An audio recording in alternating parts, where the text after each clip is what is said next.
So yeah, my name is Jay, and I'm a member of Generation Y. So since I'm civically engaged, I have a civic mindset, and I care a lot about social justice. I'm looking forward to the rest of your perspectives. And my perspective that I want to share is a global, holistic perspective on justice. It's called effective altruism.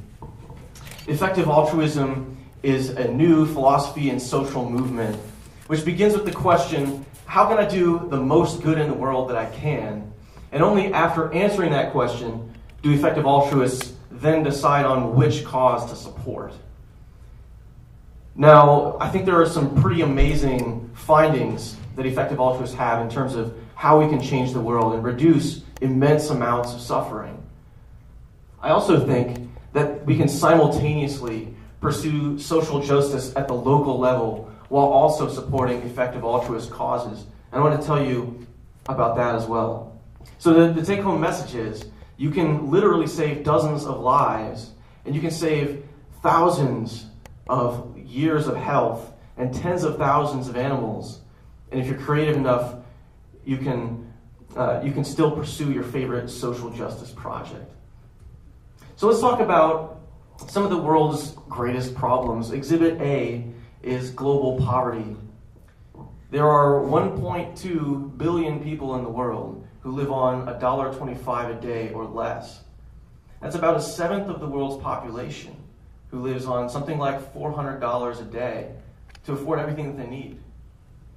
It's probably no surprise that lots of children die from this. And in fact, in 2012 alone, the children under 5 who died numbered 6.6 million. That's about 18,000 children per day, or 1 every 5 seconds. And most of these deaths were easily preventable poverty-related deaths due to things like malaria, measles, pneumonia, and diarrhea. Easily preventable. Each one of these lives matters. All across the developing world, there are all kinds of poverty-related illnesses and diseases. One of them is schistosomiasis, which you see at the bottom left. It's an intestinal worm that infests the intestines and reduces people's life expectancy, causes them chronic illness, and they tend to miss a lot of school and work. And this is just one of numerous maladies, poverty-related maladies that I could talk about. But here we are in the developed world, hanging out with our expensive gadgets and our fancy technology. It's not exactly clear what we can do about all these global poverty issues far across the ocean. But then when we think about how connected we are, how small the world is now that we have the internet, air travel, and aid organizations that can go and do things for the poor, it turns out that we can actually do quite a lot. And when I talk about donating to aid organizations, I often get people that ask me about, how do I know which aid organizations to support? How can I know that my money is actually doing anything effective, doing what they say it will do? I think that a revolution in the history of philanthropy occurred in 2007 with the founding of the charity evaluator GiveWell. GiveWell ranks charities on the basis of their effectiveness. They're looking for charities that have an effective intervention and implement it in a cost-effective way. They want charities that are transparent to their donors and that have room for more funding. And they look through thousands of charities every year, and every year they only recommend 3. So you're getting the cream of the crop in terms of making a difference. Here are 2 of the charities that GiveWell has recommended in recent years. Against Malaria Foundation provides mosquito bed nets for about $3 a net. And having a net over your bed in a malarious area will cut in half your chance of getting malaria. This in turn ends up saving a lot of little children's lives. I think there are about 1 million children who die every year of malaria, most of them under the age of 5. Schistosomiasis Control Initiative provides deworming pills to combat not just schistosomiasis, but other neglected tropical diseases as well. Get this, every pill is $1. And if you buy 50 of them, that's $50, roughly you'll save a year of healthy life. Moreover, you'll save 16 years of school attendance just for that $50 across the 50 children that you'll help with these pills. The biggest message that I can give you about poverty and about charity is that your dollar goes so much further in the developing world than it does here at home. So take schistosomiasis. I said $50 gets you a year of healthy life and 16 years of school attendance. Well, what about if you used it in the U.S.? The best American charity that GiveWell can identify is the Knowledge is Power program, KIPP. And $50 on that gets you about a day of school for somebody in a place like Houston. A very underprivileged student who really could use it. But the difference is simply pretty uncanny. If you, $50 for 16 years of school attendance versus one day. And just to press this point with another example, let's suppose that you've got $40,000 and you really want to help somebody out and you care about vision and you want to help somebody who's blind. Well, one thing you could do, one very obvious thing, would be to buy somebody a guide dog, right? And it costs about $40,000 to train this guide dog, but man, it really helps somebody out. But the same money could be used on trachoma treatments, which through the Fred Hollows Foundation turn out to cost about $40 a surgery. And this is a surgery that reverses blindness. So if you use that same money, you could help 1,000 people to reverse their blindness. I think that this is actually a moral issue, because if you did choose the guide dog, you'd essentially be saying this person is worth 1,000 times what these other people are worth to me. I think moreover, if you chose to buy a Lexus with your $40,000, you'd be saying this car is worth, well, a whole lot more than other people's not being blind. Because, as I said, the organizations I'm talking about are underfunded. They lack money. People are not going to get trachoma surgeries, cleft palate surgeries, unless there's enough funding for them. Giving What We Can is an effective altruist organization that has a pledge calculator online. They say that if someone were to work 40 years and make $20,000, which I think is a low estimate for a lot of people in the U.S., and then that person gave up 10% of their income to a highly effective charity, they would end up saving 32 lives, 1,400 years of health, and 26,000 years of school attendance.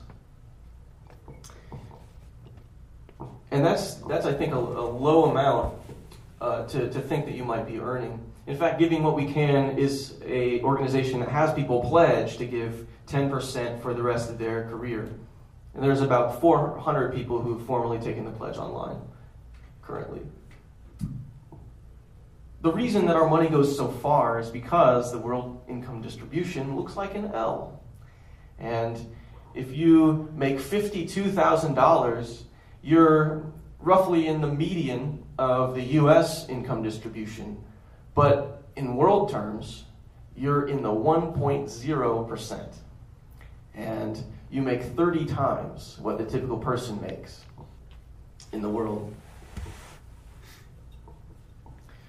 There is, as I say, a growing movement of people thinking about altruism in an effective way. People who have decided, man, there's a lot of things that I spend money on that I don't really need. I can probably give up, 1% of my income this year and give it to highly effective charities. And about 16,000 people have taken the pledge to do that at thelifeyoucansave.com. I did that last year, and in 2013, I was able to purchase about 230 bed nets, which has roughly a 33% chance of already having saved a little child's life, and a 100% chance of having saved a whole lot of people from getting malaria. Exhibit B is factory farming. Now, There are 60 billion animals that are killed for food in the world every year, about 10 billion in the United States. I can't even comprehend that many animals. But if your meat is not labeled as free range or this animal lived a happy life, then it probably came from a factory farm where animals suffer from overcrowded conditions that lead to lots of health problems. They are typically not treated too well, so they'll be kept in cages like this gestation crate that you see the pig in. This prevents animals from engaging in natural behaviors, foraging, socialization, maternal nesting. Often pigs kept in gestation crates will go insane and bite down on the bars like you're seeing in the picture there. And this is a real issue. Walmart, as far as I know, still buys pork. It's raised in gestation crates as we speak. The animal life expectancy in factory farms is pretty darn low, so pigs, chickens typically don't live more than a tenth of their natural lifespan. Even dairy cows, right, will be executed after they've reached their peak milk production, which is typically about a quarter of their natural lifespan. Now, if you think there might be a chance that we should treat pigs, cows, chickens in the way that we treat cats and dogs, then you might be interested in checking out Animal Charity Evaluators, which is the animal counterpart of GiveWell. They think that one of the most highly effective activities you can do in terms of reducing suffering is leafleting, that is, handing out literature about vegetarianism and veganism. They estimate that for every 100 leaflets you hand out, about one person will become a vegetarian for about 6 years. And every vegetarian per year is going to stop paying for about 28 chicken deaths, about 2 more land animals deaths, and about 50 fishes deaths. So if someone were to hand out leaflets for an hour a week for 52 weeks, ACE estimates this person would save about 2,700 chickens' lives just that way. And of course, you don't have to hand out these leaflets yourself. You can support those who are doing so. So to sum up, if you're interested in effective altruism, you can learn about them through these charity evaluators, which will suggest charities like these and these. And if you want to make a pledge, you can do that at thelifeyoucansave.com. Now, I promised you a bit about how we can simultaneously promote social justice. The basic idea is we can have positive community events that build social harmony to break down social barriers while also raising awareness and money for effective altruist charities. One idea is social entrepreneurship, the business model where you explicitly incorporate giving to a certain cause. Instead of giving shoes away like Tom's Shoes does, I think it might be even more effective to have, as part of your business model, paying for mosquito nets. I think that mosquito nets are quite a bit currently more needed than shoes are in the developing world. A power sale, here's another idea. You stimulate the local economy while also raising money for an effective charity. And this is happening this Sunday at Soul Vegetarian Restaurant. If you go there between 11 and 3, you can say you're with Students for Ending Poverty, which is my group, or you want to support SCI, and 15% of your check will go to support deworming projects in sub-Saharan Africa. Soul Veg is located at 1205 South Adams Street, a block west of Monroe, at Adams and FAMU Way. Finally, fundraising, right? You can get underprivileged children to get active in fundraising. You want to talk about service learning? I think this is a great way to do it. The Live Below the Line Challenge, you should Google that. I'm running out of time. You should go to the Southside Monthly, which is a community revitalization effort at Lake Alberta, just south of FSU's football stadium. And, we might raise effective altruist money there. So to sum up, you can easily save dozens of lives. You can provide thousands of years of health, and you can rescue tens of thousands of animals. And if you're creative enough, you can also still pursue your favorite pet social justice project. Thank you very much. Any questions or comments?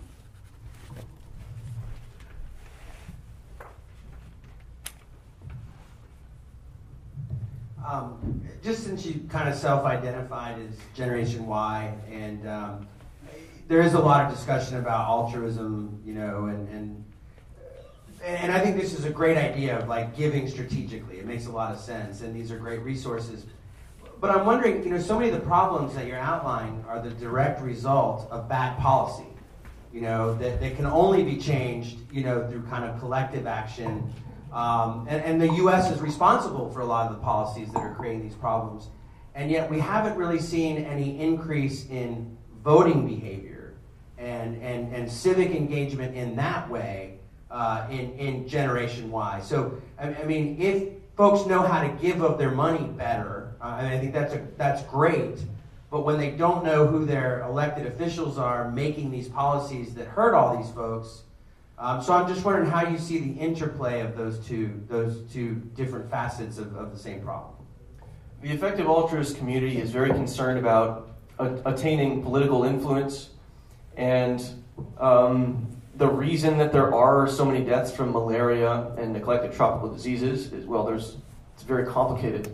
But, you know, the U.S. didn't create these diseases.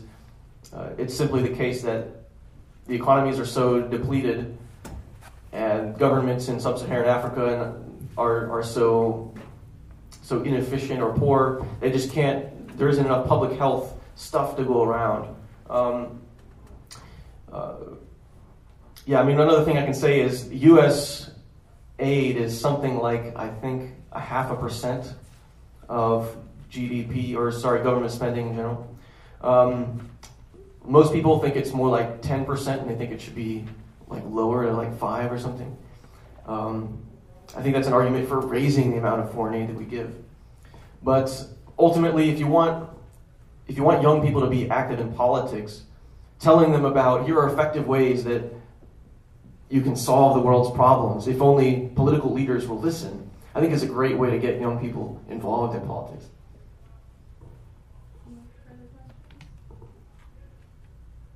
Okay, I kind of have one. So again, I think effective and efficient, organizations are something good to look for. But I was wondering how you kind of decipher between organizations that are not just effective, but kind of good in empowering people and involving them democratically and community involvement in their own health or their own pursuit of something good, rather than just a group that reinforces neoliberal policies or practices that might actually encourage oppression in the future. Let's see. Is your thought that Against Malaria Foundation, like the supporting that is kind of getting people out of helping in a more robust way? Well, I'm not very familiar with that organization, but a lot of medical, like global, organizations are really about privatization and profit in their own way, and not so much community empowerment. That's my understanding anyway. It's not my field, but just kind of wanted to get your 2 cents on that. Yeah, I mean, I completely agree. And community empowerment is super important. I think giving out deworming pills and malaria nets isn't going to empower the community very much, but it's also not going to deflate the community. Both of these interventions actually do increase economic productivity. So, I think it's pretty much neutral. What you're attacking here is a global health problem. There are other problems in the world other than health problems, such as lack of community involvement. And, eventually that can, once the top priorities are crossed out, then we can start moving down the list. And But yeah, ultimately I'm trying to present a global perspective. There are needs across the ocean, just across. Anyway. I had one comment kind of in the same vein is, I feel like when you're sending over aid, when you're working within this aid-based model, you are kind of treating the symptoms of the problem and not the causes of the problem. That there is like a global trade balance that needs to be, countered by a political mechanism, not necessarily just continuing to give handouts. And I don't know if it was pointed out with I actually lived in South Africa for a while and traveled kind of extensively around there, stayed with a lot of aid workers and heard a lot of the same stories. And I remember one NGO came in and there was a guy who was making mosquito nets on a local level, and that was his whole profession. And then they started dumping thousands of mosquito nets into this community, and they crashed everyone's local business who was making mosquito nets. So we have to remember that just handing objects to them that is helping our economy, is helping China, whoever else is making these nets, is not necessarily helping them, even though, it's just like something you have to look at. But also about the aid model, there's a lot of arguments that aid is really hurting Africa. It's really keeping it where it is. Like, it can't rise up. It has to do it on its own. It has to be on a community, on a really local level. There's a book by Jambiza Moyo called Dead Aid. It's a very neoliberal perspective. She was born in Zambia and went to Cambridge and Harvard and studied economics. And it's all about how aid has just ruined Africa and it's going to keep it in this state. So, I don't know, there's a lot of different perspectives on it. And if I'm not mistaken, her criticisms are mostly of government-to-government aid. And there's definitely lots of chances for corruption to happen when that occurs. What I'm advocating is individual-to-individual aid. We're talking about supporting a non-governmental organization that just goes sends through a supply chain straight to the places where people are going to die if they get bitten by these mosquitoes. I think as far as putting people out of business who would be selling the nets, we're talking about a product that's very vital to people's interests. And yeah, it sucks to get put out of business, but you got to ask whether it's more important to keep the local people in business if they can't actually supply enough mosquito nets or people can't afford to buy them, versus having people get awfully sick and die. I think that ultimately the people who get put out of business hopefully can find something to sell. But So it's not that black and white. It's not the only answer. You can pay this guy for his mosquito nets. You can go there and train people to make mosquito nets. Start the industry there, like invest in the community that way. Instead of like, hey, we think this is the best way to save you. It's still this top-down approach you're telling me in Inspire, like you're telling me right now. yeah, I believe that economic empowerment is super important for other products that are not as urgent for saving people's lives. Economic empowerment on the ground is the way to go. For almost any kind of business, investing in microfinance might be a great idea. But for something where people are going to die if they don't have it right now, just give it is what I would think. So. I'm sorry, we don't really have time to keep going until everyone else in this session has presented, and then we can continue this conversation just to make sure we have time for everyone. I look forward to hearing your ideas and questions and objections.